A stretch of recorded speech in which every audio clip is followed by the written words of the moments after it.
साथियों नमस्कार, आप सभी का आज की इस वीडियो में हार्दिक स्वागत है। प्रभु कृपा से आप सभी स्वस्थ होंगे। आज संस्कृत व्याकरण का एक विषय लेकर आया हूँ। विषय है समय लेखनम। यह कक्षा 3 से लेकर 12 तक के संस्कृत कक्षाओं में सब जगह पढ़ाया जाता है। हरियाणा बोर्ड और सीबीएसई बोर्ड ने कक्षा 10 के संस्कृत पाठ्यक्रम में इस विषय को लगाया है। समय बहुत ही सरल है, लेकिन बच्चे इसमें बहुत सारी गलतियां कर देते हैं। इस वीडियो को यदि एक बार ध्यान से सुन लिया तो उनकी जो गलतियां होती हैं वो बिल्कुल भी नहीं होंगी। तो आइए इस विषय को शुरू करते हैं। समय लेखनम। संस्कृत भाषा में समय पूछते समय प्राय प्रश्न इस प्रकार से किए जाते हैं। इदानीं कः समयः अस्ति, भवतः घटिकायां कः समयः, भवतः घटिकायां किम वादनम अस्ति। तो उत्तर मिलता है इदानीं 1 वादनम अस्ति, मम घटिकायां 4 वादनम अस्ति। 1 घंटे यानी कि 60 मिनट में 15-15 मिनट के हिसाब से 4 भाग हो जाते हैं। इस 15 मिनट के एक भाग को ही पाद कहा गया है।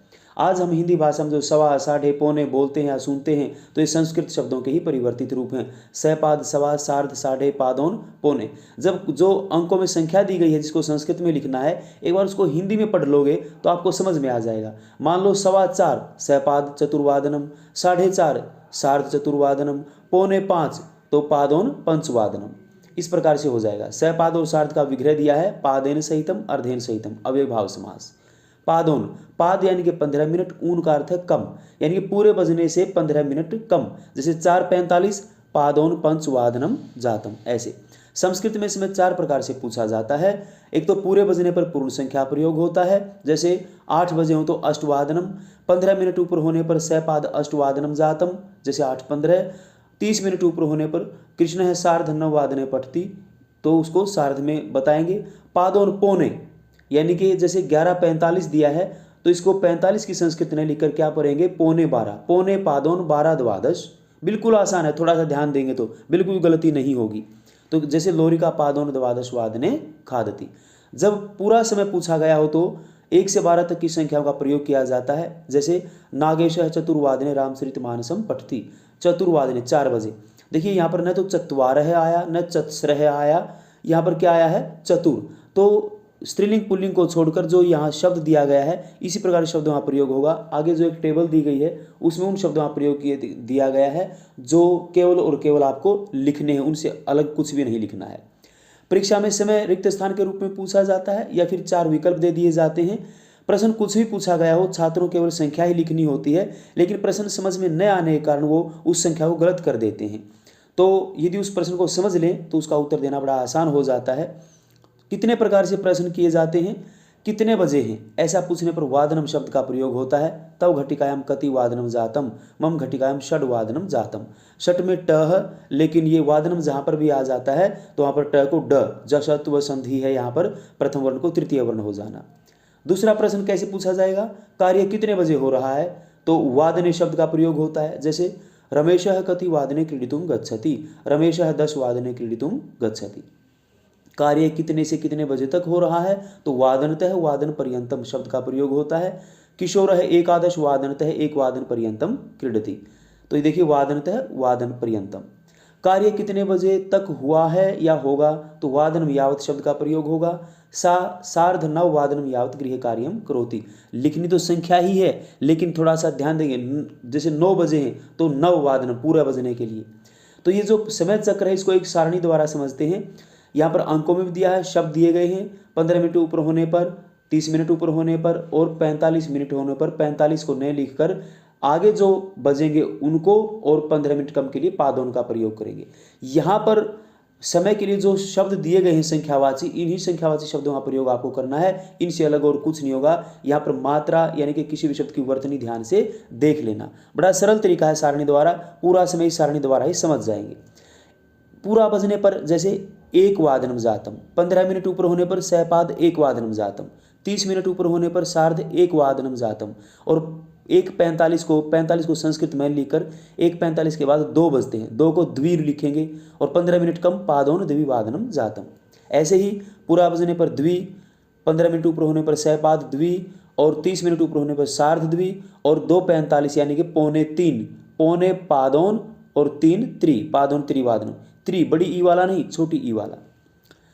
3 बजने पर त्रि, 15 मिनट सहपाद त्रिवादनम, 30 मिनट सार्ध त्रिवादनम और 45 होने पर 3:45 को 4:45 तो क्या हो जाएगा, पादोन चतुर्वादनम। और पूरा होने पर चतुर, 15 मिनट ऊपर होने पर ये सहपाद चतुर, और 30 मिनट होने पर ये, और 4:45 को लिखेंगे पादोन पंच, क्योंकि पौने पादोन पाँच पंच, पादोन पंच वादनम। अच्छा देखिए, पूरा होने पर ये, 15 मिनट ऊपर होने पर ये, 30 मिनट ऊपर होने पर ये, और ये देखिए यहाँ पर ये क्या था 5 है, तो 5 ये 5 है यहाँ पर बाई मिस्टेक आ गया, तो 5:45 यानी पौने 6, पौने पादोन 6 षड। देखिए मैंने पहले ही ड लिख दिया, इसको ट नहीं लिखेंगे, जहाँ भी लिखेंगे आप ड के रूप में ही लिखेंगे।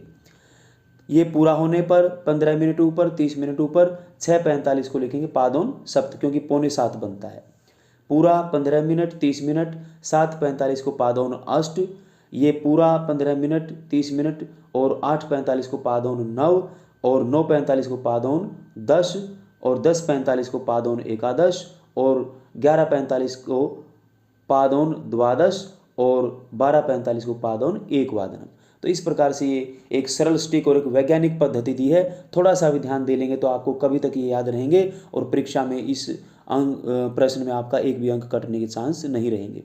अब जो हमने पढ़ा है उसमें ये पड़ताल करेंगे, कर लेते हैं, जांच कर लेते हैं कि हमारी समझ में कितना आया। यहाँ पर समय ही दिया गया है। अब देखता हूँ मैं जब बच्चे लिखते हैं तो इस समय को ही गलती कर देते हैं, तो ये थोड़ा सा अभ्यास दिया, इस अभ्यास में मेरे साथ जुड़िए। आइए शुरू करते हैं।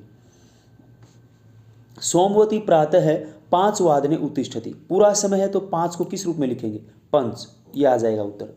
मैं यहाँ पर समय ज़्यादा नहीं लूँगा आपका, ये आपका अभ्यास भी हो जाएगा और समय का सदुपयोग भी हो जाएगा। अन्य पुस्तक को पढ़ने की आवश्यकता बिल्कुल भी नहीं रहेगी। तो आइए, दूसरा है गीता 4:15 वादने भ्रमणाय गच्छति, ये 15 मिनट ऊपर हैं तो क्या हो जाएगा? 4:15, सवा सहपाद और 4 चतुर, सहपाद चतुर, ये हो जाएगा। मम घटिकायाम 6:45 वादनम जातम, पौने 7, पौने पादोन 7 सप्त, पादोन सप्त, ये हो जाएगा इसका उत्तर।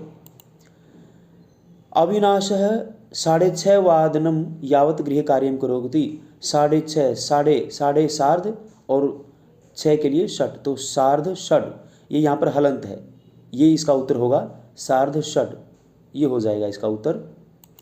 ये प्रश्न 5, नरेश सप्तवादनतः 9:45 वादन पर्यंतम क्रीडति, 9:45, पौने 10, पौने पादोन 10, पादोन 10, ये हो जाएगा। बिल्कुल सरल तरीका। प्रातः 10:15 वादने जनता एक्सप्रेस चलती, 10:15, सवा सहपाद 10 को 10, सहपाद 10, ये इसका उत्तर हो जाएगा। मध्याह्ने 12:45 यानी कि पौने 1 वादने अहम शयनम करोमि, पौने 1, पौने पादोन, ये हो जाएगा। एक के लिए एक संख्या आएगी, संख्या एक है, एक इस प्रकार से नहीं आएगी। इदानीम 1:30 वादनम अस्ति, साढ़े सार्ध, तो क्या हो जाएगा? ये हो जाएगा सार्ध 1, ये इसका उत्तर हो जाएगा। रमेश है 8 पूरी संख्या यदि वादने भोजनम करोति, तो क्या हो जाएगा? अष्ट, अष्ट कौन सा अष्ट होगा? ये हलंत वाला नहीं। अद्य 11:45 यानी पौने 12 वादने भागवत पुराण से वाचन भविष्यति, पौने पादोन 12 द्वादश, तो पादोन द्वादश, ये इसका उत्तर हो जाएगा।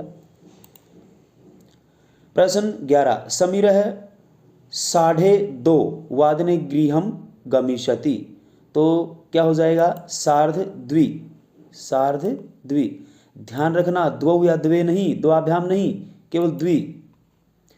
तुम सायंकाले 7:15 वादने किम करोसि, 7:15 सहपाद सप्त, 7:15 सहपाद सप्त, ये हो जाएगा सहपाद सप्त, ये रहा, ये आंसर हो जाएगा सहपाद सप्त, ये हो जाएगा।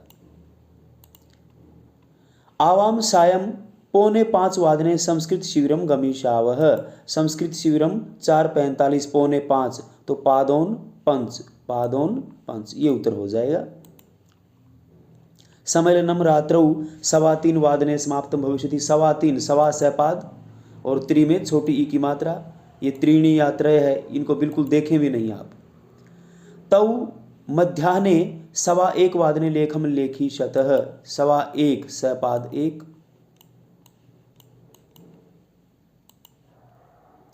नागेशः 5 वादनतः 6:15 वादन पर्यंतम व्यायाम करोति, 6:15, बिल्कुल आसान, तो 6:15 के लिए क्या आएगा, सवा के लिए सपाद, सपाद षड्वादनम। देखिए ड लिखा है मैंने यहाँ पर। प्रदीप है 9:30 वादने दिल्लीम गमिष्यति, 9:30 9:30 क्या हो जाएगा, 9:30। उद्योत है 11:15 वादनतः 1 वादनम यावत पठति, 11:15 सपाद एकादश, ये उत्तर हो जाएगा। अर्जुन है 3:15 वादने ट्यूशन कक्षाम करोति, 3:15 के लिए सपाद त्रि, ये उसका उत्तर हो जाएगा घ पार्ट। कनिका 12 वादनम यावत संगीतस्य अभ्यासम करोति।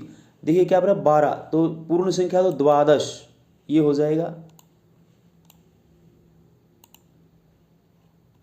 नगेश है 11:15 वादने क्षेत्रीय कार्यम करोति, 11:15 पादोन एकादश, ये रहा।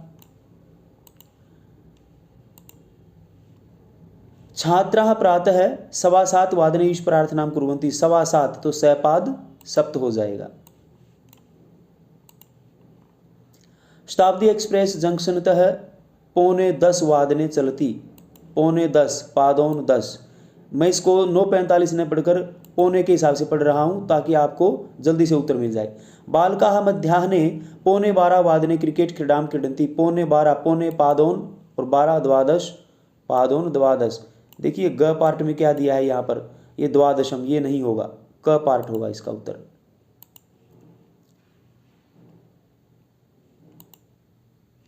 लविता रात्रौ 2:45 वादनम यावत पठति, 2:45 पादोन त्रि, छोटी ई की मात्रा ह्रस्व। अभिषेकः प्रातः 8:30 वादने विद्यालयं गच्छति, 8:30 वादनम और कौन सा, ये हलंत वाला नहीं, कहीं हलंत आ जाए तो वो अष्टन भी नहीं होगा, ये इसलिए नहीं होगा यहाँ पर, ये दोनों श अलग हैं। शशिकांतः सायंकाले 6:45 वादने नृत्यं करोति, 6:45 पौने पादोन और 7 पादोन सप्त। सारिका 10:30 वादने पादपेभ्यः जलम यच्छति, पौधों को जल देती है, 10:30 10:30। यूयम 4:45 वादनम यावत एव कथम पठत, 4:45 पादोन पंच, ये होगा।